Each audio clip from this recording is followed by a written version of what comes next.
Olá, bem-vindos ao canal Filosofia Urgente.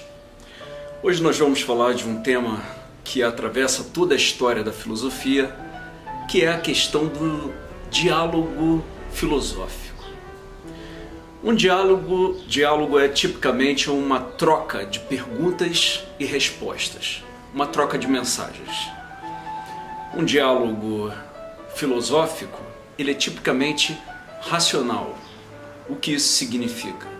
Significa que, em oposição às emocionalidades, um interlocutor busca cooperar com o outro na sua posição. Uma característica do diálogo é que o diálogo tem um tema, um assunto. A maior parte dos temas são controvertidos. Controvertido significa que um tema, um assunto tem basicamente, ou pelo menos, dois lados. Então um diálogo filosófico começa com um problema, uma questão a ser resolvida. Todos sabem que Platão, mas não só Platão, foi um dos grandes escritores de diálogos. E no diálogo Teteto, onde Sócrates e o seu interlocutor, Teteto, daí o nome da obra, discutem sobre qual é a natureza do conhecimento. Em determinado momento, Sócrates pergunta exatamente isso para Teteto. Afinal, o que é o conhecimento? A resposta de Teteto é: ora, o conhecimento é o que os marceneiros fazem, o que os ferreiros fazem, o que os matemáticos, os geômetras fazem. Bom, Sócrates devolve dizendo que, na verdade, Teteto não respondeu a questão. Porque a questão é o que é o conhecimento e não me dê exemplos de conhecimento. Pois bem, o diálogo filosófico, ele sempre tem como meta tentar resolver os problemas propostos. E um dos graves erros no diálogo, na conversa, no debate, é abandonar esse tema, abandonar essa questão, abandonar esse problema e passar a falar de coisas não pertinentes, ou o pior, passar a atacar o interlocutor, né? Passar para a altercação pessoal. Quando eu abandono o argumento e miro o meu interlocutor, nós temos aí um erro grosseiro de comunicação, né? Que inclusive em filosofia, na história da filosofia, ficou conhecido como